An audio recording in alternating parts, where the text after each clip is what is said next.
Good evening, Free Enterprise fans, and welcome to our slightly delayed matchup between Dustygriff and PeasantsOMFG. This is Game 2 in their semifinals matchup. Dusty hoping to seal the best of 3 and move on to the finals, and Peasants trying to force a Game 3 tonight. My name is Xenocat, and I'm joined here in the booth by Bad Karma. How are you doing tonight, Bad Karma?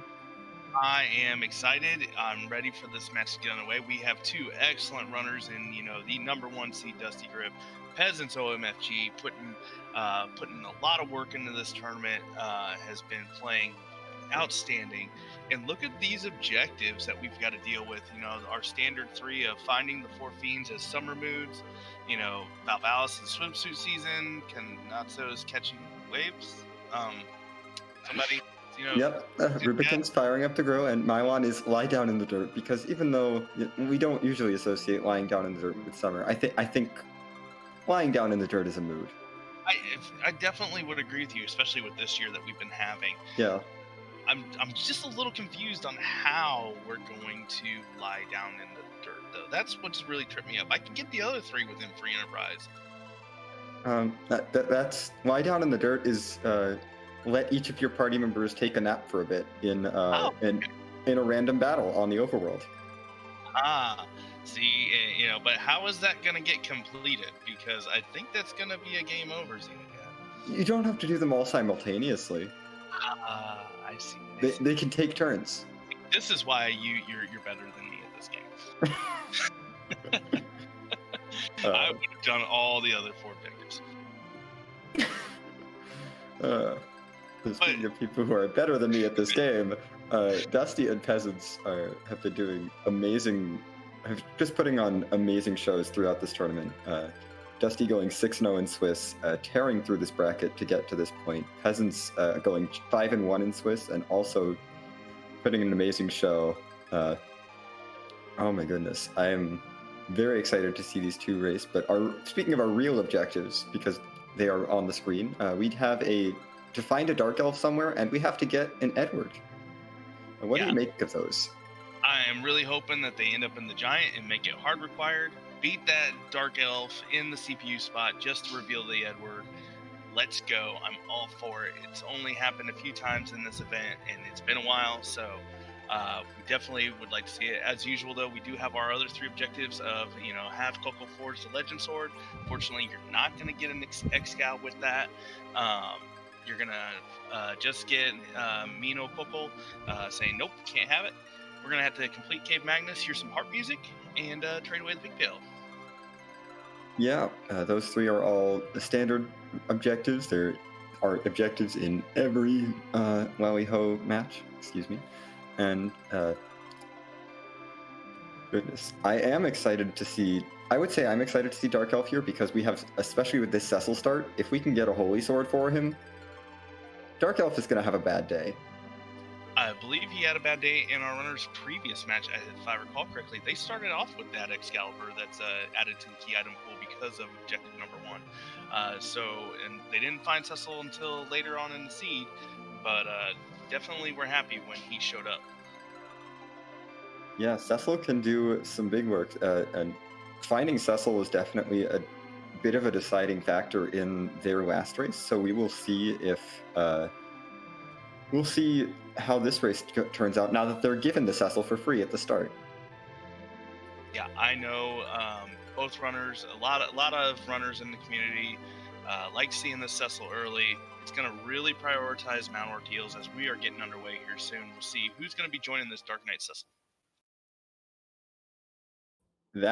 That's a great start. That is a Palom. That's not a terrible Val, and hello Ordeals. Wow. Yeah, you love to see it with a starting Cecil. You're going to want to get that Black Kid up to his level 2 spells and head immediately to try and get through those 3 bosses on Ordeals. That X-Scout wielding Cecil is just going to be burning a hole in our runners' pockets. Yeah, with this party, I would consider beelining almost straight to Mount Hobbs, get some experience there, get that extra character, and then I would feel pretty safe, honestly, with a Palom with level 2 spells to just charge right up Bound Ordeals. Paladin's level 2 spells, especially if you get, pretty good with the with the bosses that pop up, might get something that's a little weak to one of those spells. I personally might want to do a little bit of shopping if Cecil did not start off with a black sword, just to have a little bit extra oomph to help, just in case something doesn't go right, as we're seeing immediate running right to the Watery Pass. This has T-Pro loot, so this has been a popular play throughout the event. Yeah, the loot here in the Watery Pass is a lot better than what you'll find in most other places on the overworld, Eblin Castle being one of the biggest exceptions, as well as the Mist Cave and the loot behind the boss of the waterfall. Although you do have to fight a boss to get to that loot, so I don't think either of our runners are keen on looking for that loot. Yeah, and not finding anything, like we found some good things here, but we're not necessarily finding anything that really jumps out at you that's like gonna, Dragoon armor's nice, Tier 3 is nice, but no Tier 5 weaponry that we, have come to get used to seeing in the Watery Pass.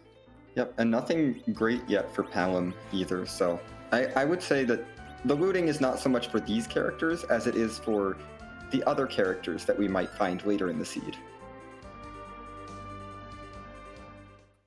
So who are you hoping to find on Hobbs here as you have with these two, with the Cecil, this Palom? Who's gonna make you feel really good about going up ordeals? In terms of starting characters, I would say some sort of melee fighter would make me feel a little bit safer, or a white mage, either or. A Rosa actually would be really nice. Porum would be very nice too for a different reason, because of the twin magic ability. This is going to give us our first look at it. Dusty is finding cabins in Kaipo, though. That has been something that has been kind of elusive throughout the bracket stage, is finding that camping. Oh, there's a curse string as well. Yep, finding that curse string for sale. Now, our runners can't really spare the 25,000 GP yet to buy it, but Dusty might keep that in mind for later, and that could be a huge advantage later on. But Peasants is heading up Mount Ordeals, and hey, we found an objective. Here's our objective. There's an old man. This is now a party I feel comfortable going up ordeals with. Tella can give you some blinks if you've got something that's going to punch you. May even get lucky with a recall. But yeah, unfortunately, not a lot of experience, because this Dark Elf is going to split that XP. Yeah, Palom should still get his level 3 elemental spells. He doesn't take a lot of experience to get all 3 of them, but this Dark Elf is actually not the best boss to see here. He's gonna be a little bit rude. If we didn't have that Dancing Dagger, this would be a little bit of a rough fight, but fortunately Palom started with that Dancing Dagger, so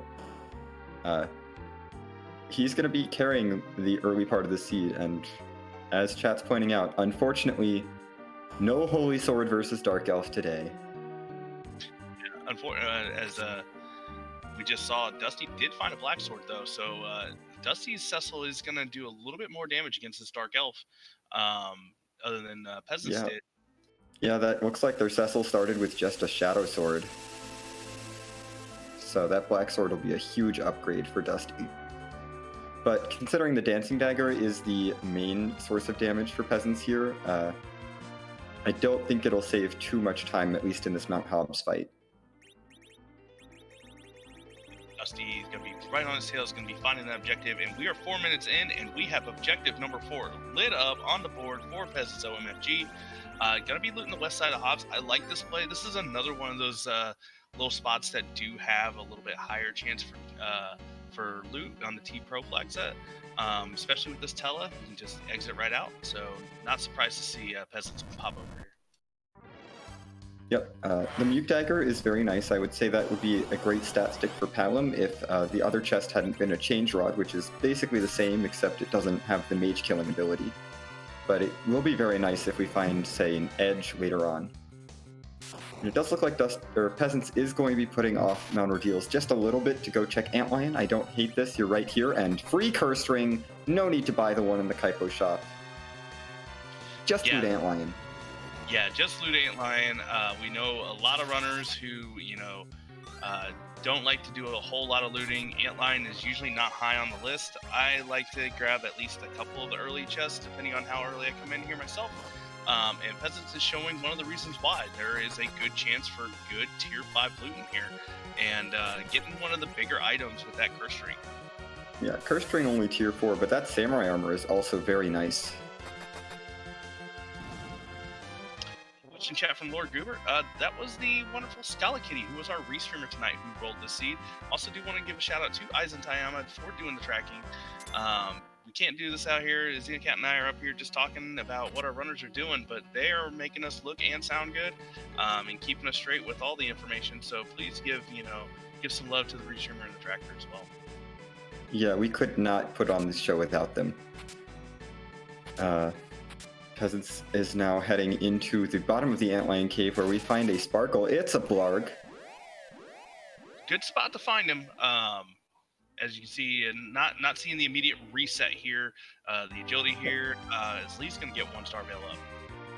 Yep, just Cecil gets this experience. That's a little bit unfortunate. We would like Palom to get the experience here, although it's not the most experience to be missing out on, but it does look like Dustygriff is going to be heading straight for Mount Ordeals, but Peasants has the Darkness Crystal.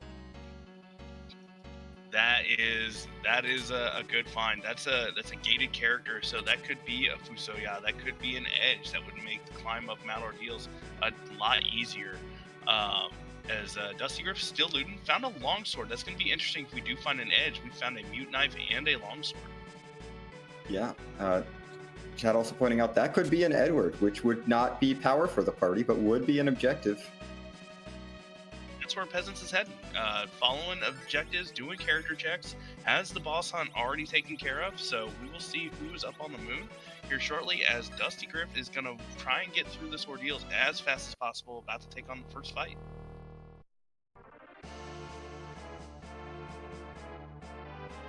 It's another Sparkle. Just all of the early Sparkles. Oh, that's the other Rude Sparkle. That's an Ogo. This is not the worst spot for Ogo. Ogo does not punch hard at all here. So the only threat is really the waves, and if you can knock him down before you get 3 waves off, you're pretty safe. And Tella has Cure 2 and should be able to keep on top of healing this party, so the Nope Rope tried, but this is probably one of the least Nope spots that it could be in. Yeah, and as we can see, Cecil's only doing about 100 damage. Palom is going to try and bluff up. Ogopogo, if you're not aware, does like to counter magical attacks with a Blaze attack, which is percent based as well as the wave. So wanting to just avoid as many counters as possible. So willing to take a little extra time to get Palom a little bluffed up here. As Peasants is going to show us what's in the moonshot today.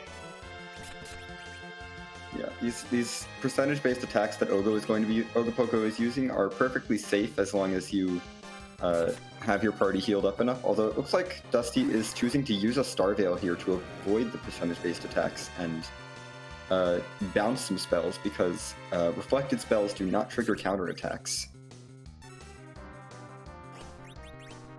Yeah, I wonder if this is a kind of a plan for Dusty to just, trying to save some resources here, save some time, not have to go back and do a safety save. So he's going to probably just walk right into this next fight.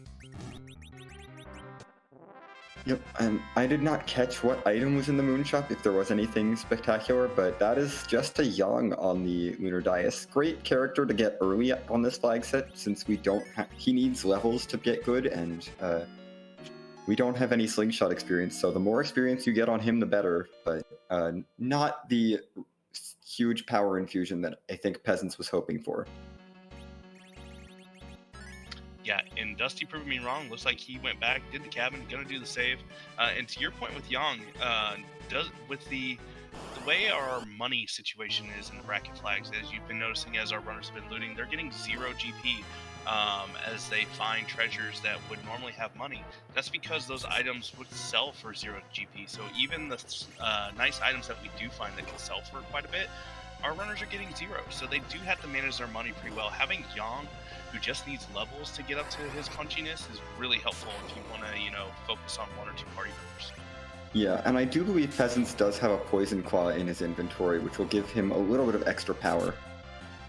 Meanwhile, Dustygriff is showing us that there is an Octomam swimming through solid rock at the back attack. Yeah, and this is a good party for this. You've got Lit 2 Palom hitting, even though with the higher magic defense, still hitting 800 to 1,000.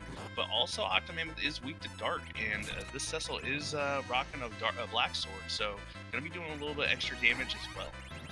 Yeah, this is a great boss for Dusty to see here because his Cecil is actually going to be contributing a fair amount of damage to this fight. Blink and you miss it, that fight is over as Dusty makes really short work of that Octomammoth. I doubt Peasants has any issues with either of these fights. Yep. It does look like his tail is going to be very low on MP going into this Ogo fight, though, which could be a little bit scary. Yeah, and we, being this early in C, probably have not found any like ethers or anything like that. So we will see how Peasants decides to handle this fight.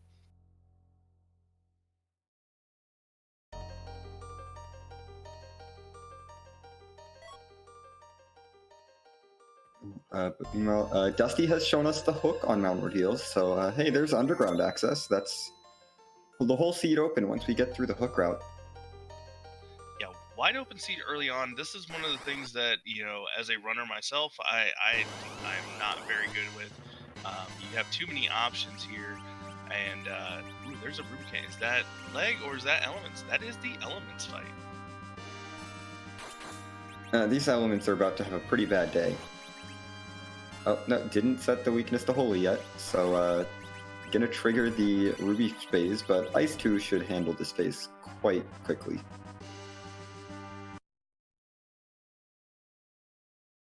Again, Dusty making really short work of these bosses, has his X-Cal Cecil, has his powered up Tella with all of his spells, and hopefully Peasants will be able to get through this Ogopogo. Had to row his characters because he had the Yang in the back row, so wanted him to be able to do full damage.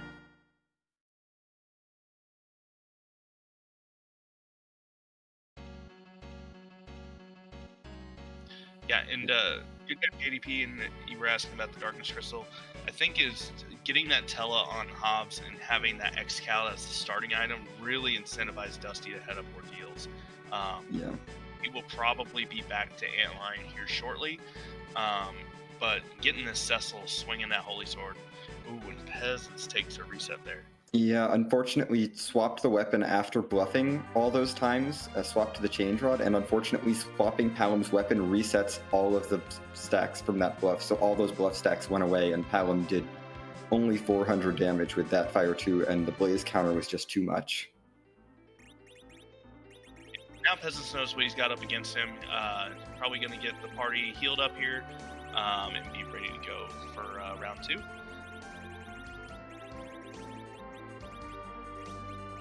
Yep, is going to arrange his rows properly. And you see Dusty Paladin Cecil? That Paladin Cecil is rocking not only an X-Cal, but I think it was an Aegis Shield and Dragoon Armor. Yeah, that Cecil is armored up. Dusty notably skipping the Cursed Ring chest in Antlion. So will not have that for free. May have to buy that later. Yeah, watching a few of Dusty's races, he has a very limited time on where and what he loots. So I do feel like that he's feeling that he's getting close to that with this Cecil and wanting to just, you know, save the time on, you know, hitting some of these chests. We know that unfortunately it is a curse ring that he may have to purchase later, but for now, he's getting through these fights. Yep, Yang being amazing and starting with a Thunderclaw. Some would say it's the best. Yeah, I mean, Thunder Poison is pretty solid. Fortunately, Ogopogo is not weak to thunder. Even though he looks like an aquatic creature, he shrugs off that lightning. Yep, and Palom is taking advantage of these, using some of these vampires to do some solid damage. Vampires unfortunately also trigger that blaze counter, but at least Palom gets healed. Dusty's going to do the same. Got the Darkness Crystal heading immediately to the moon. Wants to know if that's an Edward waiting up there, or possibly a Fu, possibly an Edge. We know it's that Yang. So we will see how Dusty wants to proceed from there. If he's going to prioritize another character check and Baron in, or will he head over to Fabul? Yeah. Ooh, this is not looking good for Peasants. Peasants is down to just one party member. Hurling this Dancing Dagger.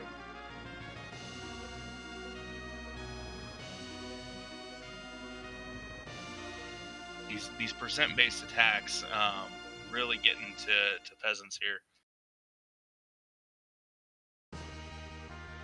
Oh, this big wave, Palom's gonna live, but Oh, just barely. and dodges that attack.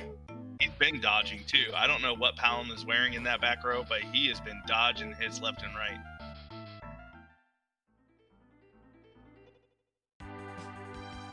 Oh, going for it. And gets the kill with that dancing dagger. Nicely done, Peasants. Amazing.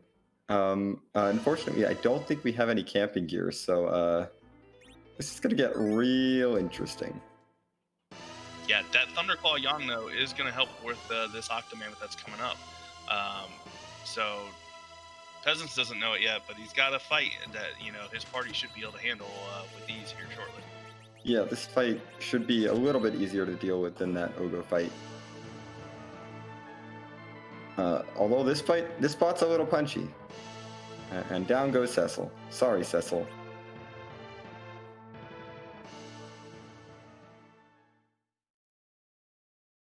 Fortunately, Tella, without an EMP, he's not going to be able to do much. Trying to swing his staff.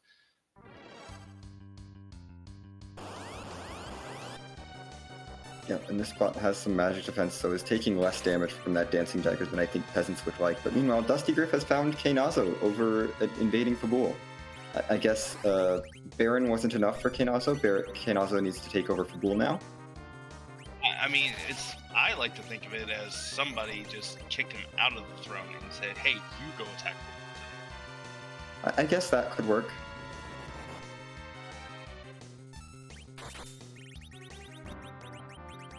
And you'd like to see him here. This wave is not going to do a whole lot of damage to this party.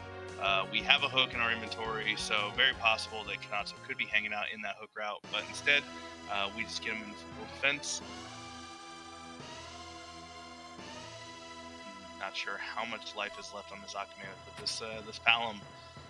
Oof, not enough HP to get through that fight, unfortunately.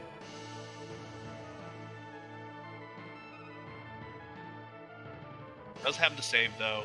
This is post Ogopogo, so we will see how Peasants wants to adjust, knowing that this Octomammoth is here, and see what round 2 looks like. It does look like Dusty did get a pan from defending Fabul, so don't fade Fabul today. This is a bad seed for fading Fabul. You're waiting, one of those runners that likes to wait until finding the pan before going to Fabul. It's going to be a long wait for this one. Yep. Dusty being thorough with the overworld. I like this check too. You don't want to miss a magma key somewhere and dive into that hook route early.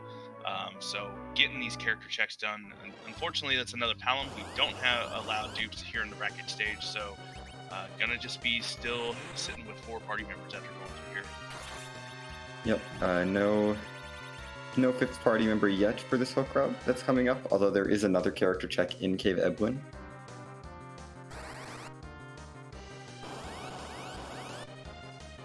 So the interesting thing here is, if you get like an Earth Crystal or a Baron Key, do you like to apply the same logic that I just said, Xenocat? Do you want to do those thorough checks and make sure you don't miss a magma key, or do you just say, you know what, the hook is probably my way underground, let's get it going, let's start making our way there? I like going for the rest of the overworld checks, just because, especially with Twin Harp is an objective, so you do that first because you've got to do it at some point. Earth Crystal has 2 more characters in it, and a Baron Key has another character as well, so there's plenty of opportunities to build up your party a little bit more, especially if you still have character and boss hunts. And speaking of the Earth Crystal, there it is, in Baron Inn. As Xenocat speaks it, it appears on the screen. So, which characters are we going to find up in Zot, Xenocat? Do you want the nice answer where everything works out really well, or do you want the I want this seed to be rude? Chat. What should we go with? I've got faith that Xenocat can see the code here and is going to be helping us out. I mean, if I was nice, I would put Edward up there, and I would put Rosa up there. That's what I would put up there. That's Or Fu. combo. I would put Fu up. Edward and Fu. That would be a nice combo. But what I actually want to see, 2 duplicate characters. But we've only seen one, so there can be 2 more dupes out there. Either 2 duplicate characters, or how about just have a Sid. I guess Sid's okay. He can do some stuff, I suppose. But we are probably gonna rate this treasury as Dusty gets going.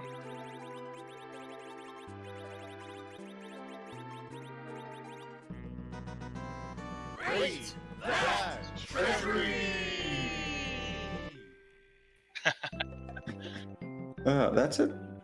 That's a great treasury for people we don't have. Kane loves that treasury.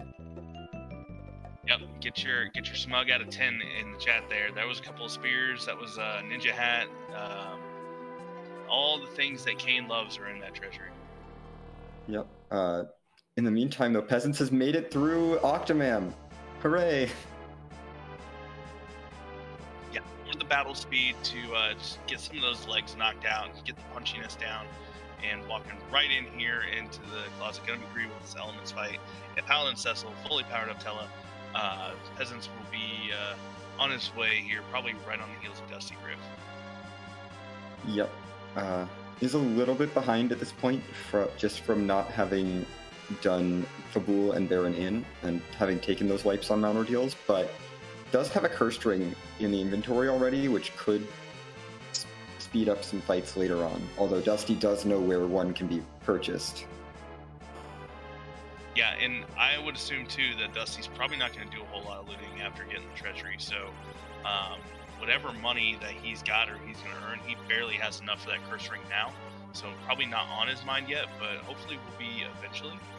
And we'll see who these bosses here are on Zot. We do have 2 in front of us before we can get these 2 characters. Get one boss, and then beat the other boss to get the characters out. And we'll see what we've got to deal with. This also gives some knowledge on the Dwarf Castle as well that'll tell us who that boss is. Well, Antlion has decided to take a break from his vacations on the moon and has returned to the Blue Planet to hang out at the Magisisters spot. Yeah, not a terrible spot here. This is very doable. The counters are not going to hurt with this Berserk Cecil. And the punchiness is a little low since, you know, the Magisisters split their physical and magical attacks. So overall, where you would like to see this Antlion. Yeah, this is not a terrible place to see Antlion for sure. Cecil doing well over 1,000 damage, Hallam tossing out viruses to help out. The physical here is a little bit substantial. It's not the worst. The magic attack here is basically nothing though. But we've got viruses. We will probably not be staring into the eyes of this insectoid for very much. Yep, that does get Dusty through that Antlion fight. Peasants, it looks like, has decided to head straight for Baron Inn and leave Fabul alone. This will put him on the path that Dusty's following now, and hey, that's some vanilla. Hi. And an edge. Ninja. We've got a long blade and a mute knife. I believe both runners actually found that long blade, so that's going to actually be really good for this edge. Can start off with some, charm claw, short dagger, silver knives, but having some actual weapons for this ninja, and there's a white mage. Yeah, we have a white mage now. It's Porum. So who's going to leave the party? Oh, no one leaves the party on Dusty's side. He has not picked up the yawn yet. Oh yeah, you are right. Has not picked up the yawn. Did not want to take the time to go to the moon, so decided, hey, let's save that for a little bit later. Yep. Dusty actually found 2 long swords, so has a double longsword on edge. Yeah, this is a great spot to pick up edge with those 2 long swords. He's gonna contribute immediately. hopefully you find a couple of better, some fine Hanzo steel instead of, the bargain bin Hanzo. But hey, he's going to be doing enough damage to really, contribute to this party, and he can dart. Look, Yang can hit things, and oh hey, there's a bonus round. We probably don't want to fade Zot. Yang can absolutely hit things, and if Dusty had went to the moon and kept that Yang, I would suspect maybe Palom may have been knocked off this team. I mean, Palom is not the best in terms of long-term power, because he takes a while to get up to his big spells for Zozoramus fight, but he can really carry you through a lot of the mid-game, so I wouldn't be so sure. Oh, I know, absolutely know he can carry. I'm guessing I'm looking at you don't need as many levels in the long term, and you've got an Excal wheeling Cecil with some pretty nice gear right out of the gate. Doesn't help on this fight because he's wrong totally. Yeah, goodness. That does look like the Deep Mist is down for Dustygriff.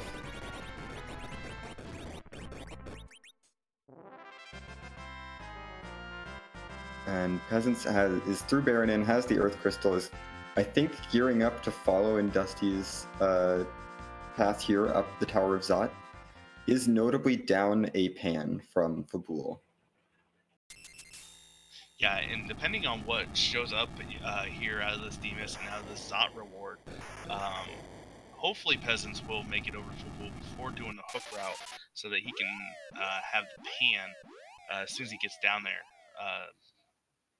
Whether or not that's, what Peasants is going to do, we'll find out soon, as he is also going to go loot this treasury. Have not found the benefactor of it yet, though. Okay, we might want to do Zot. Zot might be a good idea this seed, as that was the pink tail. So we now have access to another objective. 30 minutes in, 2 objectives. Already found the Demus as well. Boss hunts are all done. We are looking for key items now. Oh, key items and 1 character still at large, which could be up in the Giant of Babil. But there's no way that the Giant of Babil will be hard required. And there's a Sand Ruby, speaking of character checks, although I think the Sand Ruby might be a duplicate. Did anybody walk over there? If they did, I missed it completely. I think Dusty checked it, although it looks like he is going to go back for it. Or just going back for the curse ring. That's fair too. Yep, going back for the curse ring. Probably not going to be back in this area anytime soon, so making sure he's not missing out on any items, getting some more cabins for any eventual moon plays that are going to be later on. Yep. And looks like Dekar Smash is saying that it's Tella in the bed. Yep, so that would be a completely whiff character. The Sand Ruby essentially just buys you 1 free heal if you want to go to Kaipo. But why would you go to Kaipo for a free heal? There are plenty of other, not deserty places. Yeah, there's a lot of other places you can go that require a lot less walking, and yeah, it's a lot. There's a lot of faster ways to heal. But Dusty has found, oh boy. So yeah, we want to do Zot. Zot definitely paying out. It is. Cecil went from lowercase burr to uppercase burr. Yeah, that's not a Cecil go burr. That was a Cecil go burr. Yeah, so that starting Excal is a very nice start that we can now throw at any really rude boss that we find. Yeah, that hooked route has now become pretty trivial. Dusty has also replenished some of the used Star Veils, so is going to be low on money for a little bit, but I don't think he's going to care. Yep. And it does look like he is now diving down into the hook route.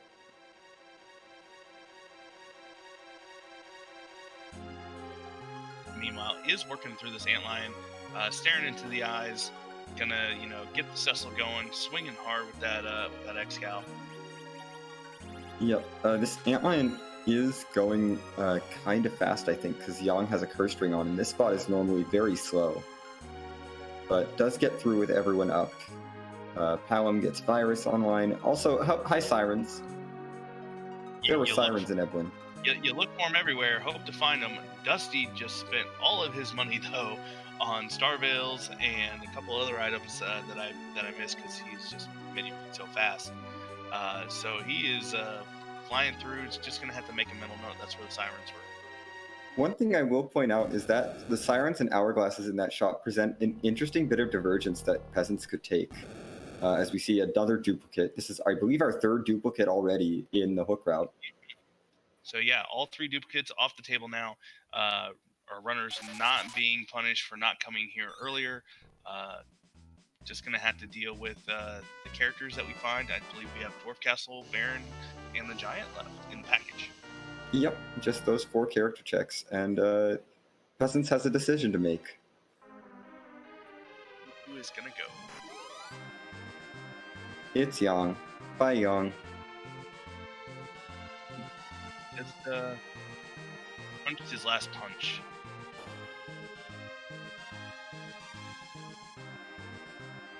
Edge is going to do Yang stuff for a bit, and it doesn't look like Peasants has a longsword, unfortunately, so he's going to be stuck with Mute and Dancing. Oh, so I saw Peasants loot a longsword on Ordeals, but that was maybe on his first trip up, and since he wiped Ogopogo, may not have picked it up on the second trip. That might have been what happened. Yeah, okay. So I was going to ask something, and then I realized that the tracker answered it for me.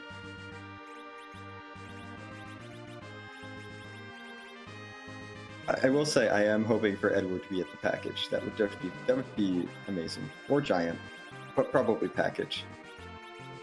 Yeah, both checks that if we do find the package will at least peak, unless we're deep into the moon and want to just come back to it later. But you hate to see your objectives through there to have to go through it. Yep, and oh hi Mega Sisters. They decided they didn't want to be the first boss in the Tower of Zot, so they became the first boss in the Tower of Babel. Yeah, and this is I don't think either of our runners will have an issue here, but this can be a tricky spot. Even though their HP is split, they don't have to do the full 6k. This quick will probably knock it out, but whew, that edge just took an 800 damage or a 600 damage hit. Yep, the spells are not going to be an issue here, but the punches from Cindy are going to hurt a lot. But also Quake is a thing that just does like 2,000 damage to everyone, so they all die. One Quake, one swing from a Crystal Sword, and we're through. And now we get to fight the Dark Imps at Rubicant. Yeah. Both runners has a tele. They have their full list of spells. So that means we have Weak, we have Stone.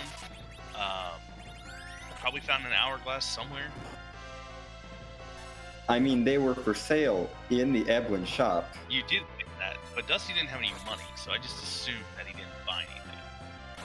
He has one Hourglass. Looks like is not using it though. Opting instead to just Crystal Sword Cecil and Quake. Not a bad strategy here. Doing tons of damage, split HP here. I believe these imps will probably have about 8,000 apiece, between 7,000 and 8,000 apiece. I think a little over 8,000 each. It's a sizable chunk of HP, but we can get through it. Yeah, as Crystal Sword Cecil says, to answer question in chat, you do not have to take Edward into the party to complete the 5th objective. You just have to find him. You can immediately ditch him and never use him at all. But you have to find where he's hiding to complete that objective. Yep. Peasants found the old man sleeping in the bed, use his current old man to cast Exit, and gets him out of town. Yep. chat bringing up the fact that Tella could have cast Stone on those Dark Imps to speed through that, and that does work. Stone is kind of bad at accuracy, and that spot does have some magic defense. Stone has a terrible accuracy. Tella is not the best, and Stone is also not the best, and so Tella landing Stone is like, maybe it'll work and the fight ends early, but probably not. Yeah, and for Ninja Debugger, Peasants is about to get the pan. The full defense is what's holding it. And yeah, I have gone into a number of Dark Imps fights, really hoping and praying Tella comes through for me. And just like, you know, how I determine who goes first in comms, sometimes you just gotta roll the dice. Indeed. And especially with Tella not being in the middle slot in Dustygriff's party, not getting that accuracy bonus that he so desperately needs to land so many of his spells. Yep, and as Dubward in chat's pointing out, we are 36 minutes in. Dustygriff is the first runner underground. Peasants will be shortly behind him. This is his last check here on the overworld, so we'll be heading down that hook route. We'll turn in the Pinktail, get that Crystal Sword online, and we'll start seeing what some of these checks are. Is we've got a Fey March check, and we've got 2 Sheila checks, as well as hitting Yang on the head with Pan. A lot of key items coming up. Yep, the Sylphs do reward Dusty with the Spoon, which is an excellent dart for Edge to throw, and nothing else. Definitely no other function. 0 other function in the bracket stage for that spoon. Yeah, we definitely can't. There's definitely no other function for that spoon at all in any of Free Enterprise. It's nice to look at. It's sharp and dull at the exact same time. Edge just likes to throw it, or, you know, when money is available, sell it for 5,000. Yeah, we can't sell it though. It because it sells for 0. I mean, you could sell it, but why? Inventory space. But it's like basically a free quad 9s on anything you throw at it once you get Edge leveled. And Feymarch Freebie also providing a dart with another White Spear, and there's some Bacchus in the Feymarch. Yeah, Bacchus Wine's a big find, especially if you don't want to wait on Tella or Porum to get that Berserk going. Money being notwithstanding, though, Dustygriff is healing up, though. Probably going to be trying to be ready for any of these Feymarch fights. Yeah, Dusty's gearing up to at least take a peek at these Feymarch fights. Might be taking one of these 2.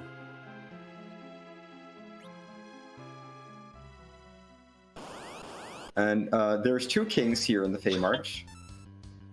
One of those is freer than the other.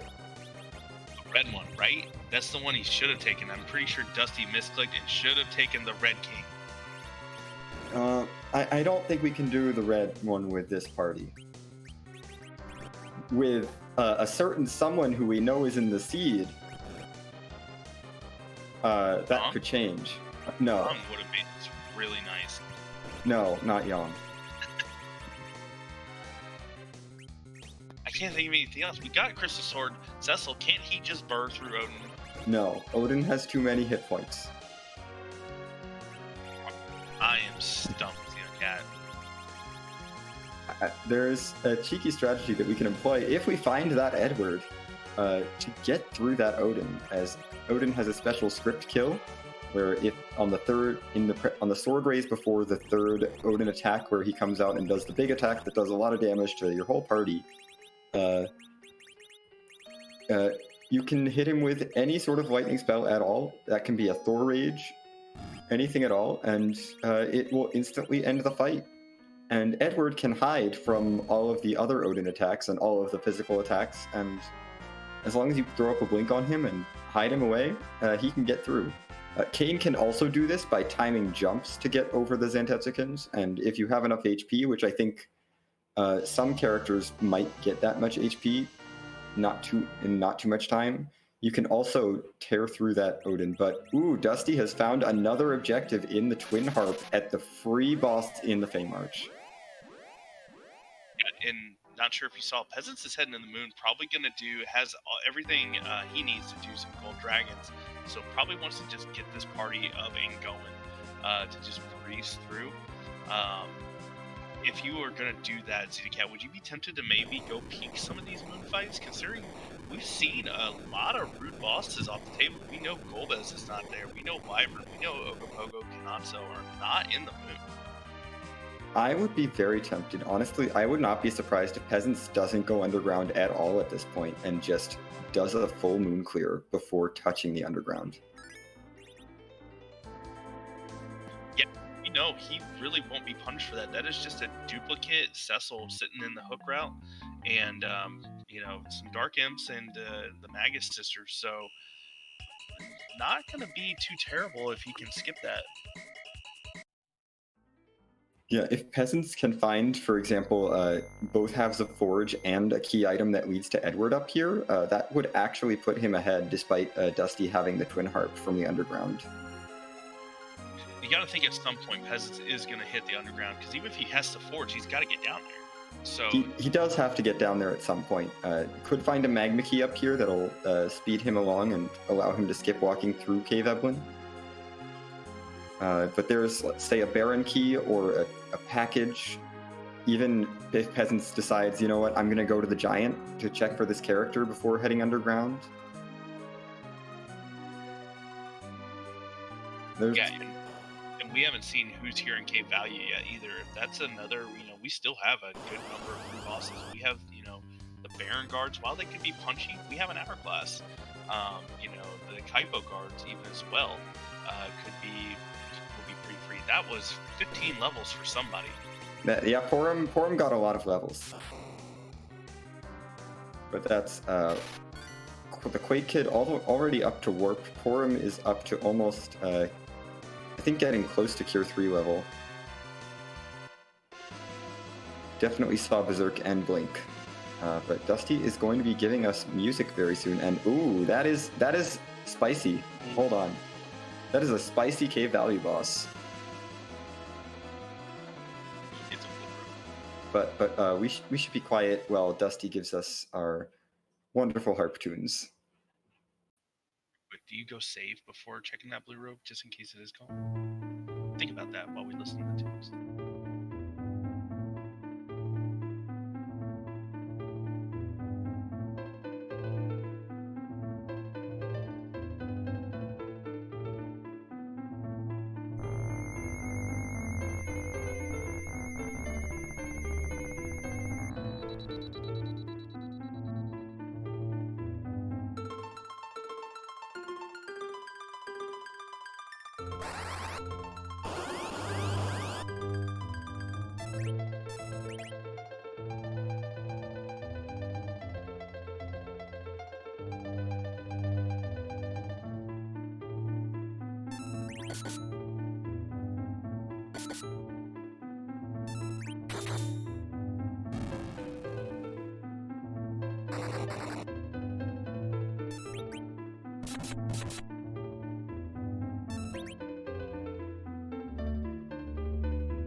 And Dusty skipping Dr. Luge's cutting off of that music. Amazing. And oh my, that's a package. And Peasants is about to show us our blue robe. So, I understand. Hey, do you want to grind? Yeah, but I think Peasants may not want to take that fight yet. May want to go, and looks like, yeah, he's going to hit up the Lunar Subterrane first. I like this play knowing that the Gauntlet's there. If you can maybe get lucky and find, your 4 key items, which hard to do here, don't get me wrong. But save that for when you have 10 key items. That is a really good grind spot right there. it's also a very long fight, and you're gonna get through these other fights much faster. Although it does look like, is Dusty's headed to the moon. Interesting. Still has not checked Sheila 1 or Sheila 2 yet. This might just be a character check, because I don't believe Dusty has peaked the character and might want to know if Edward is here, especially having 3 objectives complete, and Edward on the moon would be go mode. Very, very true. Yeah, so he's going to see this young. Probably head right back. Yeah, Dusty, at this point, Dusty has access to every character check except for Baron Castle. So, Dusty could very well be in go mode, essentially. Peasants, meanwhile, is heading down to the bottom. Gonna check out probably the Ribbon Room or the White Spear Altar first. Try and get one of the easier fights, although Peasants is in the upper 30s, low 40s levels, so I don't think he will have too many problems with a number of fights here on the moon. Yeah, Peasants has a really strong, solid party. Crystal Sword Cecil, an Edge, Hallam, and Porum, with a Tala for anchoring, and the Cursed Ring is very solid, and that's not value in the package. That is not who you want to see. So we are down to Dwarf Castle, Baron Castle, and the Giant for that Edward. Yep. We'll see what Dusty does first. Dusty decides to go to Sheila first. Check, especially if it's a Baron key. If this is Baron key, I would expect that's Dusty's next stop myself. To answer question chat, Dusty checked Kaipo Bed and it was just a duplicate Tela, and package was a Sid. Another question chat, I am kind of tall. For an anchor in Final Fantasy IV, the agility of the party was determined typically by Cecil. He was the anchor. In Free Enterprise, we've lifted that restriction except for on a specific vanilla agility flag, so that the character in the middle spot is the anchor. So the party's agility and turn orders are going to be determined by that character. I'm not going to go into all the details on why that's the case because I honestly don't know it myself. I know certain numbers that I try and shoot for. Xenocat, if you want to maybe elaborate on some more of those, feel free not to. I don't want to put you on the spot. It's a formula. It involves math, and math is math. I'm with Scala Kitty, honestly. Our restreamer for tonight, the agility is witchcraft. I mean, basically, Peasants has found some D-Lunars on the moon. That's a moon boss on the moon. I guess this is some sort of vanilla somehow. The actual vanilla spot. This is the Ribbon Room. Oh wow, we just have vanilla. That's nice. You'll see a vanilla Golbez here on Dustygriff side here short. Unfortunately, Palom and Edge are going to miss out on this 100,000 experience as they were knocked down by those viruses. But there's a Baron key, so Peasants has found potentially where Edward is. Yeah, and if he can find a Magma key here, that puts him right back in this race because, he's going to find that Twin Harp from that free fight in the Fey March. He's got the Pan checks, which did Dusty check for Bull? I didn't see what he got. Dusty did find a Legend Sword in Fabul, I can see from the tracker. I don't know what the other item was. So if Peasants can find a Magma Key and Adamant up here, he's sitting really good. Yeah, that could be really helpful. And hey, there's a free fight in the form of Bahamut. Whereas Dusty is going to deal with the old Snake Arms himself. Does have a Quack Kid though, so can make really short work of him, but he's pretty punchy in this spot. Yeah, Snake Arms Viking is rude. Viking can be very rude here, although I think Dusty won't have too many issues with Quake online. I think Crystal Sword probably going to handle this.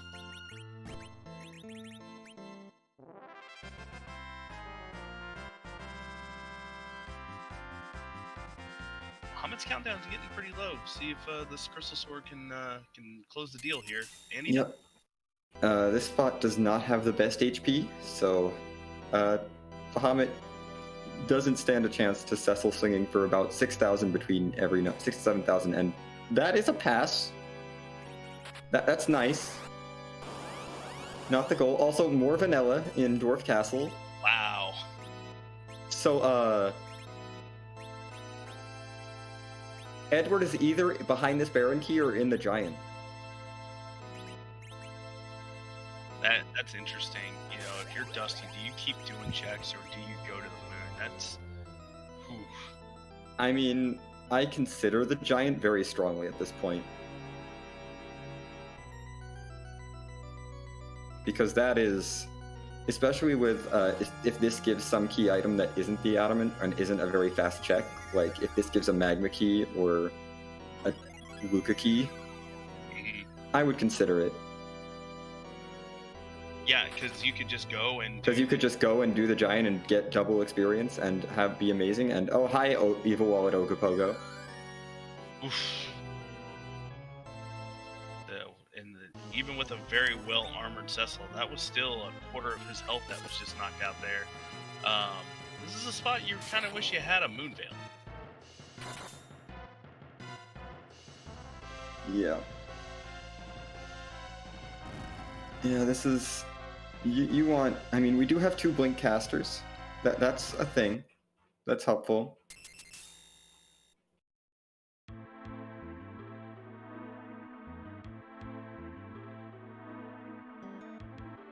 The list is down. We will see what key item Luca has around her neck tonight. As Peasants has the blinks up. Well, blinks on Cecil, blinks on Forum.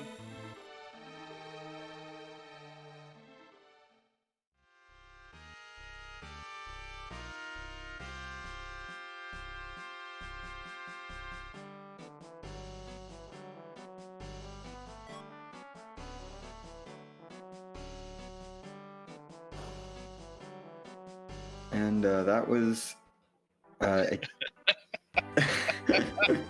not value. No value in Dwarf Castle today. If you've heard me on commentary before, or you've seen me in a chat, anytime a runner or somebody asks me what key item I want to see come out of a key item check, I always say Samurai Arrows, and it's for that reason. Dusty probably just went, oh man. Yeah, Luca was wearing some Samurai Arrows as a necklace. That makes sense. And Dusty is heading to take on the top of tower check, as Peasants has found a tower key. Yeah, nice pickup. Gonna be able to just, do one dip in the tower if Peasants has to go that far. It's gonna give him some options as well, looking for this Adamant. We know the Legend Sword will turn up if Peasants heads back to Earth and is gonna do the Pan turn in. So I mean, we also have to remember that the Twin Harp came from a free fight in the Fame Archie, the completely free Queen Evelyn fight. Even if Peasants doesn't find anything else up here, if that Baron key pays off, that could be huge for him. Yeah, and the question will be, do you go back to Earth and do that Baron key right away? I feel like you want to. If you faded that hook route just hoping to score the Magma key, I think you have to. I think you do too. I think you have to at least chase that Baron key, especially knowing that that's a check that your opponent is likely to not have yet. I would not blame Peasants for also chasing the tower key before heading to the Fame Arch or after the freebies. This moon, look at this. Oof, this is disgusting. This is absolutely disgusting. Yeah, being fast, being punchy. In a lot of spots, Pale Dim is a sparkle that you really look forward to fighting. But at this spot, the Wyvern spot has a ton of physical damage. So after going from a very punchy Evil Wall now into this punchy Pale Dim.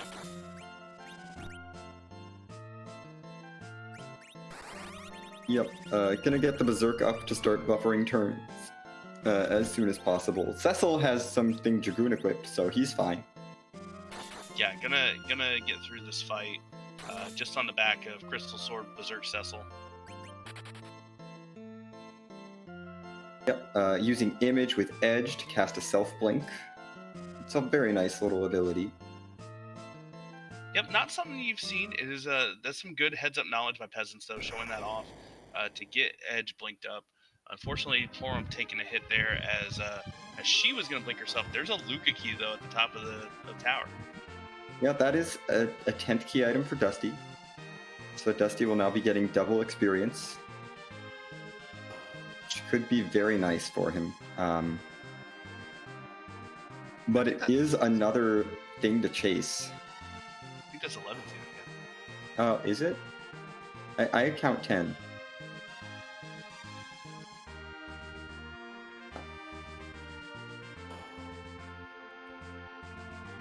I mean, either way, he has the 10 key item bonus. And, oh, I'm bad at counting. I am bad at counting. Okay. I won't lie, I counted it twice. after you said it was 10, I was like, no, maybe not. that is 11. I see it now. It's late. I'm tired. I can't math. Yeah, so Peasants got a glass hat out of that Pale Dim. Resting up here has 2 more checks here on the moon. I suspect with that pass in hand, he is going to probably do those 2 checks before heading back. I would say at least the Murasame altar for sure. Might want to fade that gauntlet because the gauntlet is rude, but also might think, gauntlet might be a thing that Dusty will just never do. What if there's value behind it? What if? That is one of the reasons why having to only do 4 of these 5 objectives is a thing, so that we can fade rude alt comments like that. Yeah, it would hurt to clear it before getting to 10 key items, especially since Peasants is in a position where he cannot get to 10 key items from this check. Even if this is a key item, that would only be a 9th, and there's no chain items available. Well, it could be a rat tail, and he could get a key item out of the rat tail, I guess. Yeah, but if that happens, I don't think you come back to the moon for that. No, I don't think so. Although CPU here, not nice. No, doable, but gonna be a little slow. There's no quick way to get through CPU in a spot like this. I mean, you could YOLO it. And Crystal Sword Tessel is in YOLO mode. Yeah, hey, speaking of that rat tail, there's the rat tail from the sealed cave. So Dusty has to keep chasing. That's getting the rat tail there is interesting. While I don't, honestly, I think Peasants may be pressing his luck here, thinking that there's 4 key items up on the moon. If I'm wrong, then I think that's the Magna Key. I mean, we do have the Odin spot left, or the Odin fight. There could be stuff behind the Baron key. There's a whole bunch of options. CPU being very nice and only taking down the anchor. That is the best thing for you to do, CPU. Just Mylon and friends there. Nothing from the Murasame altar though, so Peasants is going to have to either take that cave Bahamut alt gauntlet or go to Baron Castle. Or dive underground. There are a few options. Yeah, I think I like the Baron Castle play. You faded Hook this long. You got to commit to it, I feel like, and don't go down the Hook route until you have to. I mean, Peasants is heading back to the Blue Planet. You got to think, Peasants has probably watched, the first race with Dusty, seen a few other races with Dusty in them. Dusty's very, anti-moon until Dusty has to. A lot of runners know that, and as chat pointed out, you could either metagame it and expect Dusty to be full clearing Earth right now, which he has been doing, and maybe this pays out. If this isn't Edward, Peasants is in go mode. He doesn't know it yet.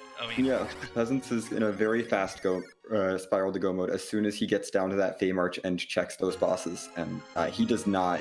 There's no way he leaves the King Queen Evelyn alone. Yeah, but at the same time, Dustygriff knows that a Baron key puts him in go mode, because either Edward is here at Baron Castle or it's on the Giant. Yeah, and that adamant only has a few places left to hide. There's really only behind the tower key or the baron key at this point, which would be amazing for peasants. Behind that Odin, which might work in peasants' favor, and behind that alt gauntlet. Or behind this rat tail, which would be vanilla, which would be terrible for peasants. Yeah, what would be huge for peasants if this is Magna Key Adamant? That would be probably one of the best case scenarios. That or adamant is behind the tower key. Dusty remembering, hey, I need this enterprise. Yeah, you can't pick up the hovercraft with the Falcon. It doesn't work that way. Now Val is here. I totally forgot that this was who gave us that lovely Excalibur at the start of the seed. Navalis, not kind of rude, but not very rude at this point because we have Crystal Sword Cecil, and Crystal Sword Cecil go Burr. And that's a magma key at the end of that long chain. Amazing. So unfortunately, peasants does have to do the hook route, but that is going to push Dusty towards the moon. Now the question will be: Dusty needs one key item. Needs a Baron. He knows he needs a Baron key or an Adamant. Does he go top down? That's a good question. To answer the question, chat, Legend was at Sheila. Legend was one of the Sheila checks. The pan was from Kabul, so Dusty knows that Peasants probably has that. And the Twin Harp was from the King Queen Eblin in the Fey March. So it's very likely that Peasants checks both of those fairly quickly. Yeah, and Peasants is out of checks here, so he's gonna have to take out the hook route probably after the Odin spot. So we'll hopefully get underground here quickly and gonna make really short work of that hook route though with these levels, this Crystal Sword Excals or Crystal Sword Cecil. And there's our board. Oh my goodness, there's that Edward. Peasants at this point needs to find hopefully finds the Adamant here or in the Baron basement. That would be huge for him as the Legend Sword is at the pan checks, which means that he could be through the seed very quickly. Dusty is heading over to Cape Value. Dusty has not done any grinding, has 10 key items. I mean, I don't think Dusty needs a grind. I think Dusty will just be able to get enough experience, at least from some of these moon checks, to feel comfortable heading into Zeromus perhaps. Especially if he decides to sit through this gauntlet. Yeah, that's what I'm saying though. I think he might be incentivized to take this gauntlet. He's got a base level Yang now that needs levels with 10 key items. Ooh, just a ninja sword in the trash. I mean, it's an upgrade. It is. It's not terrible, but it's not going to save Peasants here. Yep. Looks like one gold dragon fight at least for Dusty before that blue robe. Yep, and Peasants is going right down into the Baron basement to see who this boss is at least. Might decide to take it based on who it is. That is a free fight though. Mm-hmm. We've seen the Kaipo guards, meet the Baron guards. Yep, time to just stop them real quick. And beat up some guards. Yep, gonna let Cecil just Crystal Sword up, it looks like, and let him just take care of this fight for Peasants. For that secret, the Twin Harp is behind King and Queen Evelyn at the Asura spot. So very free fight. Unfortunately, the path underground for Peasants is through the hook route because that magma key is at the end of a long underground base chain. Yep, does get through, takes this time to equip the ninja sword onto Edge. Actually, that chain wasn't that long. It was cute. And it's just a moon veil.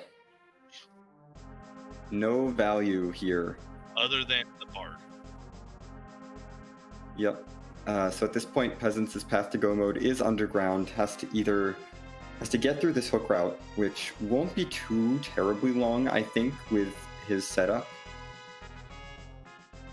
But that's puts the rock at the super cannon check or cave value as Dusty is fading it. And is diving down to the bottom of the moon, which we know is where the Baron key is. Yeah, and I would expect Dusty will probably immediately leave to confirm that Edward is either at Baron or in the Giant. I think at that point you have to stop looking for the adamant. This is pretty close though still. I mean, Peasant still has to go and do Twin Horn. Dusty's going to get through these D-Lunars, has to go back and do Baron. The pass was at the White Spear altar, so right. If Dusty does the Ribbon Room first, gets the Baron key, and then immediately leaves, that could be actually not great because Peasants will have the pass advantage and won't have to walk down the Lunar Subterrane again. Yeah, this could be this is still very close. It may seem like that Dusty's far ahead, but he's not. Peasants has to get through this hook route, get to the Fey March, and see that King Queen and take it, and he's in go mode. Then we'll have to go through the music check, which is a little bit long. It's a kind of long check, but the nice thing about music is it leaves you right next to Troya, which is where the pass door is. I think Peasants might want to do a little bit more grinding before actually fighting Zeromus, though, which might end up being the big difference maker here. Pancras, the harp is behind King Queen Evelyn at Asura.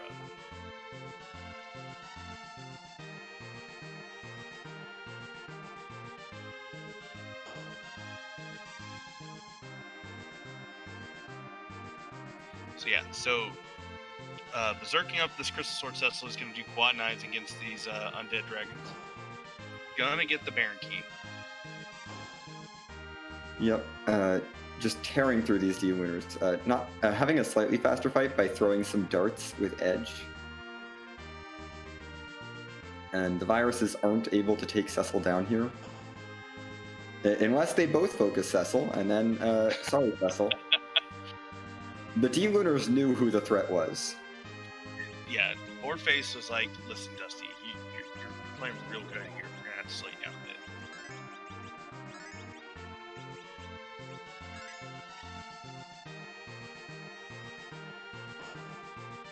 bit. Peasants healing up for this Queen spot. This is just Magus Sisters, which should pose no threat to this party at this point after clearing the entire moon. The Magus Sisters at King Queen Evelyn are the least of your worries. Yeah, I believe Peasant still has that Paladin. Yep, Peasants has not really made any party swaps in a very long time, since doing the Tower of Zot. And I think is pretty comfortable with his party. Dustygriff did get the full 200,000 XP though, where Peasants only got the 100,000. Here comes the Baron key. Let's see if Dusty does any more checks. Looks like is saving. And using a cabin. Dusty might be staying up here on the moon.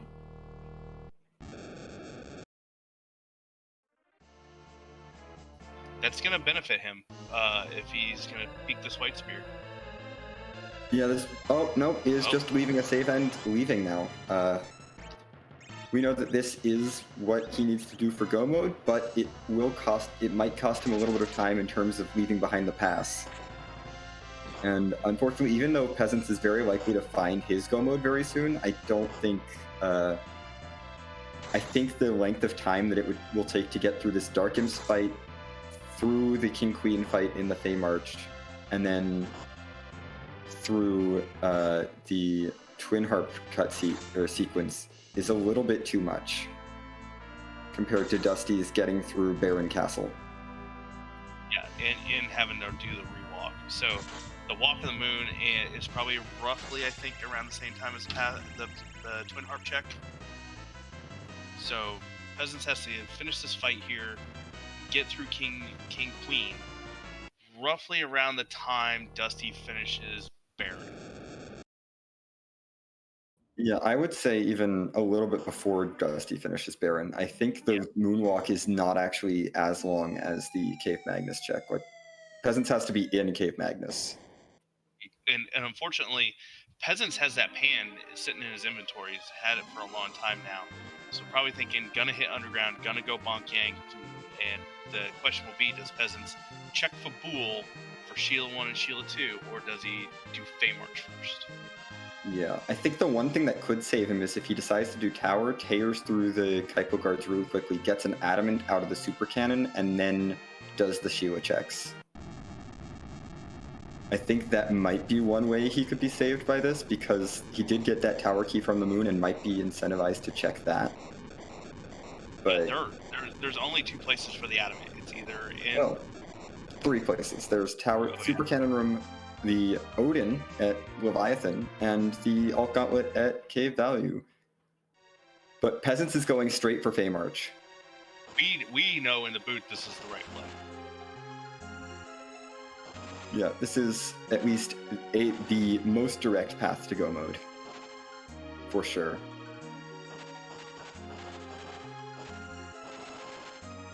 So yeah, is going to be a few minutes behind though. Has to do the Twin Harp check after this King Queen spot. Dusty's going to, make really short work of these dolls here. Will have to walk the moon, whereas Peasants doesn't. Yeah, but I think Dusty has a little bit of a lead headed in here, especially with the whole Twin Harp check left for Peasants, and not even being in the King Queen Evelyn fight yet. Good big bomb there. Heads up, that is one of the HP-based attacks. So knowing that those dolls have pretty low HP and having 2,500 HP on Cecil, that was a pretty heads-up play by Dusty. Yep. Dusty gets his crystal. Peasants is about to get his Twin Harp after taking on this King Queen Evelyn fight.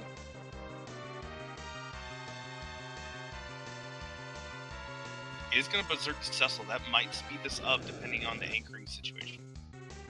Yeah, it might speed it up actually honestly it depends mostly on whether Cecil decides to focus the king down or not. Because Cecil can choose to either hit the king or the queen. The queen will disappear as soon as the king disappears. So Cecil hitting the king is useless. And Tella, thank you, Tella.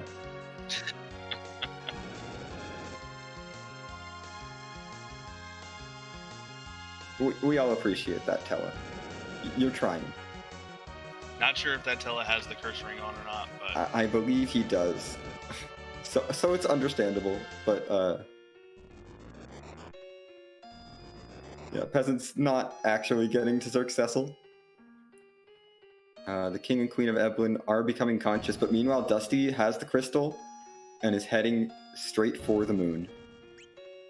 So, unfortunately not able to get through the King Queen fight in probably the time needed because of that berserk whiff.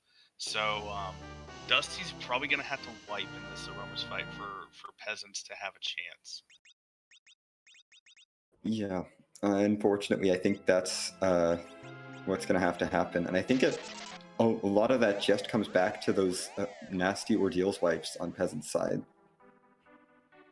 Yeah, we'll have to ask if we get a chance to ask Peasants if those wipes influence his routing to go moon first.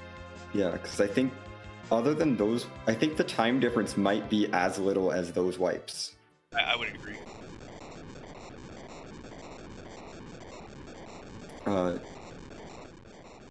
Dusty is heading into Zeromus at slightly lower levels. Cecil is fine, but Porum does not quite have Cure 4. Edge doesn't have access to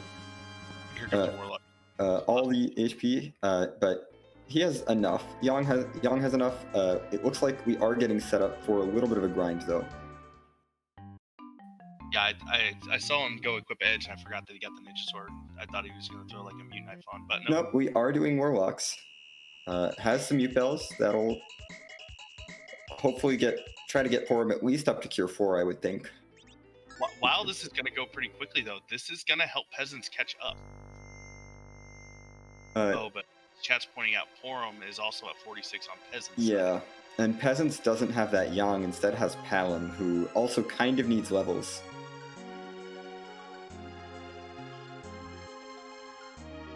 So unless Peasants really wants to commit to just try to keep Cecil up as much as possible and do the damage and nerf the big bangs and pray, it's gonna get a little bit dicey.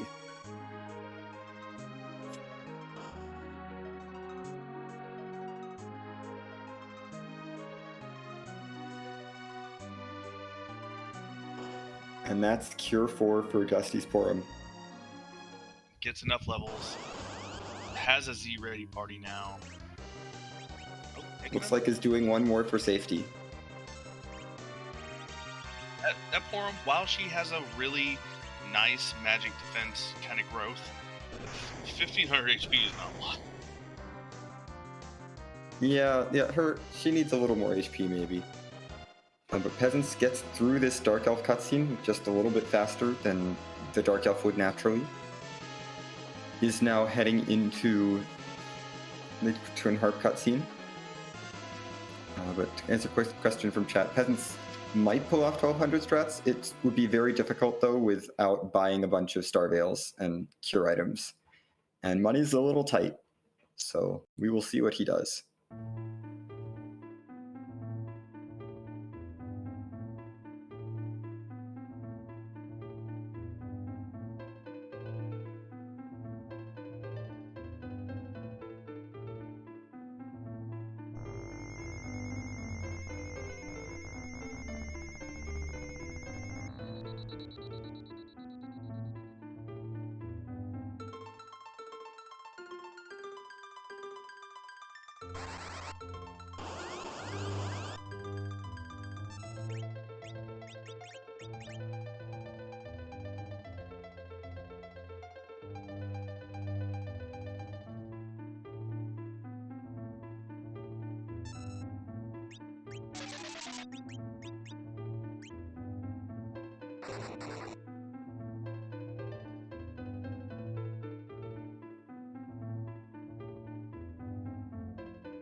While Dr. Lugia is ruining the rendition of this music, we do have a lot of Z flags in chat. Xenocat, you know what's going on there? Yeah, I think it's nap time. About time. I mean, I did math wrong earlier. I can't count. Clearly, I need a nap. I mean, yeah. Can you count up to 528? Because that's how many Z sprites are in there. That's what those flags are to let us know. We are wondering who this Aromas is going to look like. He's too big, he's too ugly, so we can try and make him a little bit cuter. As Peasants gets his crystal, we're going to see who on Dusty's side. Xenocat, do you want to do the honors? Whose butt are we going to kick tonight? Who's gluteus is getting the bootius?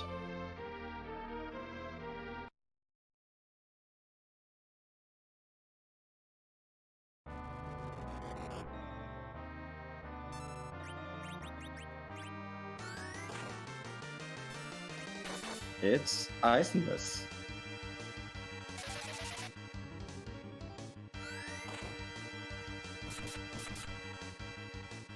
I have not seen Bleach. We do have an Eisen doing tracking for us. I think that Eisen spells his name differently though. Peasants putting a ninja hat on Tella actually to get him off of 0 agility. Very heads up play. Yeah, I noticed that during the Luge fight where the agility was a little weird. So yeah, that. Also, I don't appreciate the Poison Walk flash effects. I may be a fan of Poison Walk, but I like the sound effect, not the flash effects. I agree with you 100%. But we are going to have dueling Zeromus fights. Peasants is heading right in. Yep, I guess Crystal Sword Cecil is all the grind he needs, I guess. I mean, Porum has Cure 3. Cure 3 is a useful spell. He might feel very far behind, because, I mean... Hasn't seen the dot done yet, so... Yeah.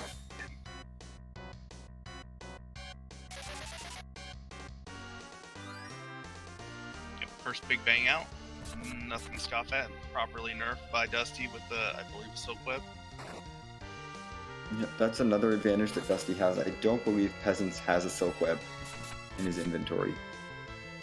Yeah, Dusty has visited a couple of more shops than Peasants did, between Kaipo, between, Dwarf Castle as well. So probably found Silk Webs somewhere. Yep, and this is going to be a pretty interesting and probably pretty risky Z fight from Peasants. That is one character over 2,000 hit points. But it's the one character that you want to have over 2,000 in this party. That's fair. Edge can at least throw some things to do some damage. Hallam has some level 3 elemental spells, I guess, and Virus, sure. He can do some useful things. Porum goes down on Dusty's side, but might have the damage to just push through this. And yeah, I think that's a crumble. That is GG's. Dusty is done. With an official time of 1 hour, 22 minutes, and 27 seconds. And we'll see if we can get him in here for an interview. That will punch Dusty's ticket to the finals of the Lali-Ho League with 2 wins over Peasants. Hopefully we'll get him in here shortly. There he is. GG's, Dusty. Hey, GG's. How you feeling about that one? Pretty good. Things were moving pretty quick there for a very long time. So, but it was also kind of a bit of a mindless seed when you have Crystal Sword Cecil, like, I can't remember, 20 minutes in or whatever. Yeah, the seed was kind of wild in that it started you off with Cecil and an Excalibur and basically said, go do ordeals, and then, hey, by the way, here's the pink tail and the hook on the overworld, and you have a Crystal Sword now. Yeah. It's like, hey, here you go. Go for it. Do the rest. Yeah, so, I think I know what motivated you to do ordeals first, but just if you'd like to explain, why did you go straight for ordeals after Hobbs, not even checking Antlion before going right through ordeals? I felt like I wouldn't get anything else from doing Antlion at that point. I was actually thinking about that, and I was kind of, it was such a weird play for me that I almost was like, did I do Antlion? I had to ask myself a few times if I did or not, because I almost never skip Antlion like that. But I just felt really comfortable with Tella, Black Sword Cecil, Hallam with either, his level 2 spells or with using Dancing Daggers. I was like, the setup here is really nice, and the sooner I get that Excal Cecil, the sooner the seed is just over, or, goes faster anyways. So it was more or less like, the power I have now is just enough to get through most things there, and it felt pretty good when I got there, because it was a pretty decent setup of doing a few bluffs for Ogo and then doing the Octonet fight after. Yeah, that makes sense, and it worked out in your favor as you got through that ordeals pretty quickly, and then that just sped up the entire rest of your seed. Yeah, it was a bit of definitely a bit of a spiraling out of control sort of seed. Yeah. Go ahead, Van Karma. I was gonna say, yeah, you handled it really well. As you typically do. Your overworld was very efficient. Who as Peasants just took a wipe against the Zeromus, heading right back in though. It looked like it was just a rude big bang. So I know you're typically never moon until you have to. You take that long chain from the Keyless Tower to Luca Key to Rat Tail to Magma Key. How are you feeling at that point?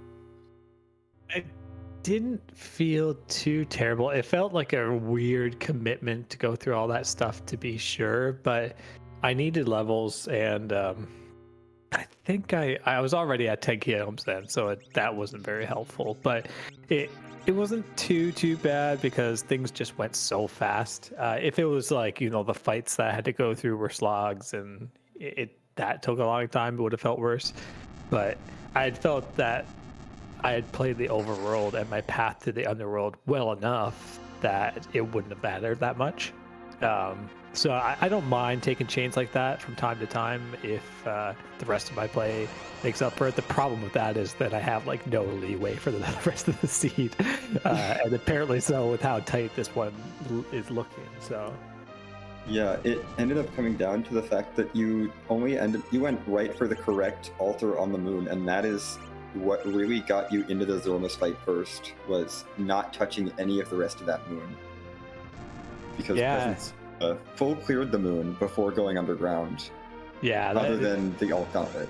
It was a really interesting dilemma, that seed. To be honest, I would have considered a lot harder going to the moon and at least doing some grind, if not doing a grind, and also just looking to clear it before hook had I not got the pigtail and crystal sword, because then it was like I don't need to do anything. I can sit back and just let Cecil take care of the rest. Why grind when I have Cecil that can just work through the seed for me and get to the end? But yeah, and then when I got to the moon, it was like, I'll take a look at Bahamut. Alt Gauntlet is here. I don't really want to do that, so I'll go to the bottom and work my way up, because I still wanted to get levels, so it made some sense to do that rather than top down. Yeah, no, that decision made sense. Would you like to know where the pass was? Oh, yes, yeah, I am curious. It was at the White Spear altar. Yeah, I was you so knocked out right close. before the pass. I do these things, and it might have been like sort of strange to see where I did the ribbon and then I cabined and I exited and went to Baron, because sometimes I need a bit of thinking time in between decisions, and I was like, I need to heal up a little bit anyway, so I was like, I could use a cabin and take 5 seconds to think. I was like, Baron Key is basically guaranteed Gomo, because I only had Baron Key and Giant left for character checks, so I was like, I'll go do Baron and Giant if I have to. But I was like, I could just do a couple spots on the moon. It might be adamant, it could be password. Like, I'll just get out of here and call it a day. And of course, yeah, right next door. No, the decision ended up being the correct one. I mean, at the time, it was the Baron Key did have your go mode, but it was just very amusing to see in the comms booth that because Peasants had already gone through those spots and had shown us the pass, and it's like, oh, that's gonna sting. Yeah, that hurts. Missed the pass by 1 key item check. It hurts a bit. If it had been any later on the moon, I think it would have been, whatever. That's a wash, essentially. Exactly. Yeah. If it was behind the Alt Gauntlet or something, I could take. No, that's not worth it. If it had been, say, like the Crystal Sword Altar, whatever. Yeah. That's late enough in your routing. It doesn't matter. But yeah, it was behind a Bahamut at the White Spear altar. Oh, wow. Yeah. Super free then. Yeah, no, it was just there. So, with this win, Dusty, you've punched your ticket into the finals. How are you feeling? You're in another finals match. How's that?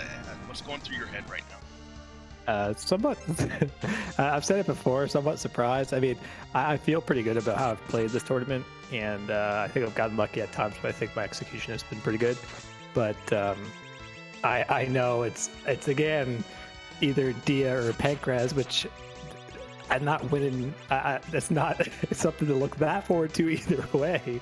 But at the same time, I am very much looking forward to it because they're just so good racers. I think the races will be so good, whoever comes out of that part of the bracket. But yeah, I'm really looking forward to it. Pretty surprised that the tournament has went as well as it has for me, and I'm pretty hyped up about that. But yeah, really looking forward to either rematch against Pancras from I think it was semifinals in CC3 that me and Pancras last played, or rematch against Dia, which we played in Swiss. So yeah, looking forward to that. Oh, I think I know the answer to this question. I'm gonna ask it anyway. Just do you have a preference? Yeah, I'm assuming you think the answer is no. But yes, that's correct. The answer is no. No preference between Deer and Pancrase. They both. Interesting thing about D and Pancrase is, this kind of goes for a lot of the top runners. We all kind of do things differently. I wouldn't say we all play the exact same at all. So they both play, I don't think necessarily the same style of game, and they both have different things going for them, but they're both so incredibly good that, yeah, terrifying to see the top level talent at FE, but I'm looking forward to either one. Oh, we look forward to seeing you in the finals, Dusty. As we're seeing on screen now, Peasants did forfeit after wiping a second time against Aromas. We will be getting Peasants in here in our interview. Any final thoughts? Just again, GG's to Peasants, incredible, such a tight race again, and the first race was really tight. I knew it was kind of going to go that way with how good Peasants is, and incredible tournament again by Peasants, who's done this a bunch of times, and across other tournaments has made deep dives. So GG's to Peasants. Thank you, Karma and Xenocat for comms, appreciate it, and to Scala for restreaming and Eisen for tracking, appreciate y'all, and yeah, GG's. GG's, and we'll be seeing you next week in the finals, Dusty. Hey, see you, friends.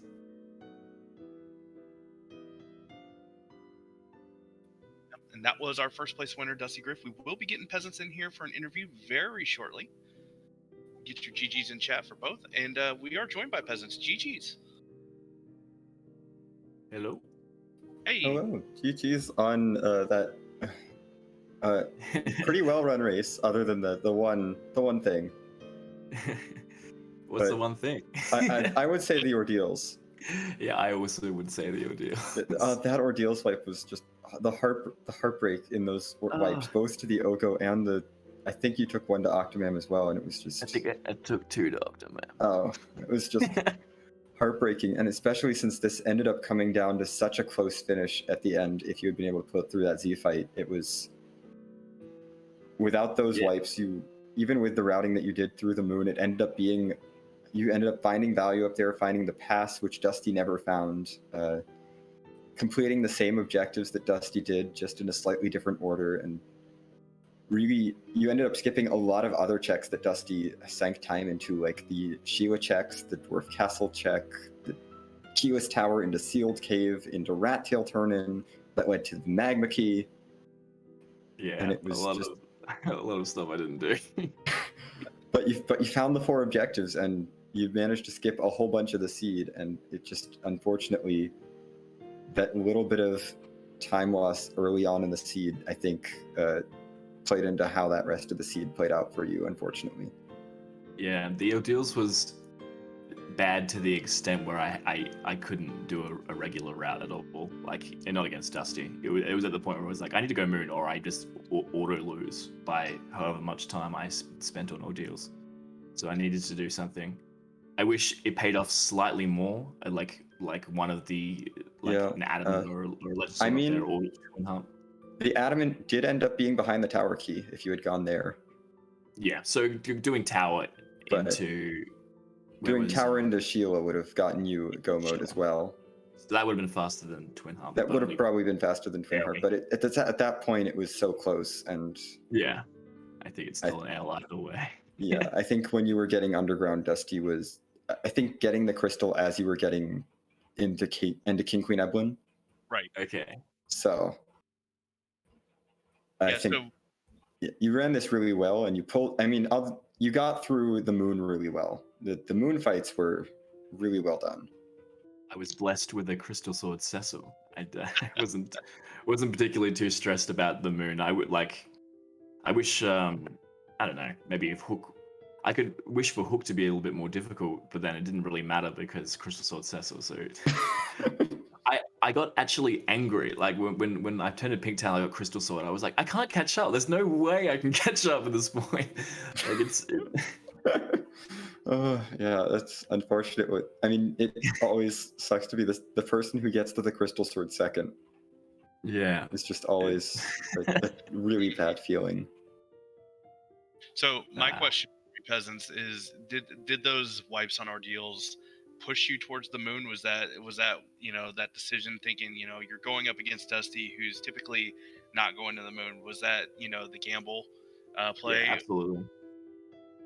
For sure. Like, I think if I didn't do that, I just would have lagged behind the entire seed. I need to do some sort of diversions, and I'm pretty aware of how Dusty plays, and I'm like, even with like, this is the one situation where it was like, maybe he will go to the moon because Crystal Sword allows you to do that. That's why getting the Crystal Sword was so bad, because if it was just Excalibur, I think he would have definitely gone hook, right? But since it was a Crystal Sword, it was like, oh, it's a toss up.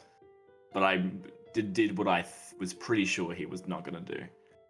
And it worked out. You got through that moon before Dusty was ready to touch it, but unfortunately, the value was early in the moon, and there wasn't as much value later on. And Dusty noped out of the moon right after finding that Baron key, and Yeah, I think I would have had to have literally done like what, Baron pass, tower key, and then or just Baron into pass and then leave and then did the twin hump. But then, and that would to make it like close. Like I that still would have made it very close, I think, because the Pale Doom was very rude. The CPU was not the fastest fight.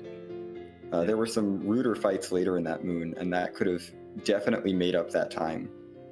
I think if I did that, like, I probably wouldn't have been feeling so behind to the point where I probably would have taken a couple of eggs and not wiped twice to Zeramus. Although, like, when the GG, the dot done came through from Dusty, it was like, it doesn't really matter. I was planning on nerfing stuff in that fight, but since it didn't really matter, I was like, let's let Cecil do his thing and see how it goes. Yeah, and you gave it a couple shots. You got through the seed essentially, other than the Zeromus fight, and there's no shame in, at that point, knowing that your opponent's done, just being like, you know what, I don't need to deal with Zeromus today. Yeah. No shame in not pushing yourself through a rude final boss. Yeah. Well. Well, unfortunately, with the loss, it does mean your time in the Lali-Ho League has come to an end. You are a top 4 runner, though, in this event. How are you feeling about the event overall? Yeah, this has definitely been the sickest tournament I've been a part of. It's really, really cool. Like, the bracket flags kind of really suit my play style. Besides from this race, but let's not talk about this race. But I don't know. I've really enjoyed it, and I've enjoyed watching it and seeing other new players. And I just think the flags are really good. So it's been so cool. I've really enjoyed it. We've enjoyed watching you. Like I said, other than ordeals, you ran an excellent race tonight.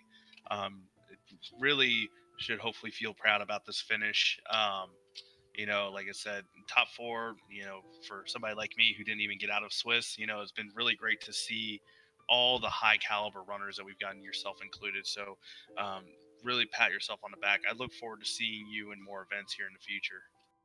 Well, yeah, thank you so much, man. Sure. I appreciate the kind words. Yeah, I definitely don't feel bad now about being eliminated by a top 4 runner. I came into top 4, basically was like, I feel like I'm a decent runner, but it was at the point I was kind of like, I just don't want to make a fool of myself to Dusty. You know what I mean? Like, I wanted it to be close. And game 1 was super close, so I was like, game 1 was winnable for me if things were very, very different, like very slightly different. This one wasn't winnable for me. Like, I played worse than Dusty for sure, but it was still decently close. We had simultaneous Z fights. Yeah, and that is ideal for not making a fool of yourself, at least a little bit. Yes. You didn't. You ran a good race, and you showed off that you are a good runner. Thank you. Even if it didn't work out for you this time. Yeah, I had no real expectations. 3. I had no real expectations to get this far. That didn't beat Eisen to even like against Korik. Like those races were super close. All my races, I had so many like under a minute finishes. I think I had like 5 or 6 And a few of them were like under 10 seconds. Like, I all my do races- remember the two Swiss races that you ran where you had 2 wins that were under 10 seconds. Yeah, 8 and 6 seconds. Keeping it Those close. those were exciting. Yeah, they were fun to run. So, like, I don't think a lot of the other like flag sets really allowed for such close races. So that's another boon for this tournament. It was just so cool how many close races against top runners there were. Yeah. Karma, do you have any final questions for Peasants before we let you go? Don't like I said, GG's very well run race. You know, even with the ordeals, you still did fantastic. You took care of a very rude moon. So, like I said, look forward to seeing more of you. Cool. Thank you, GG. Just a quick shout out to Woo Bear and Raya. They're both sick runners, and sad they didn't make it into tournament because they would have carved it up. But anyway, but GG to Dusty again, and thank you for the restream. And I hope you guys have a good night. You too. Yeah, bye bye. That was our second place finisher, Peasants. And now we will be heading over to RPG Limit Break, which is hosting the Final Fantasy Relay this weekend. They are pretty early in Final Fantasy X. Yep, we've they just started today. We do have a few community members who will be represented. Couch 23 is running Final Fantasy IV later this weekend. El Megas has a run, I believe. So we do have a number of community members who are involved. So please give some support to RPG Limit Break and the Final Fantasy Relay. I've been watching it for most of the day. It's been fantastic. So hopefully we will see you all over there. And if you haven't done so, please give our runners a follow. Also, thank you, Scala Kitty and Eisentayama for the help. And thank you, Xenocat. It has been a pleasure to work with you as always. Pleasure working with you as well, Bad Karma. Be sure to give everyone on the Restream team a follow if you have not done so already. And we hope to see you over on RPG Limit Break for some Final Fantasy X. You all have a good night.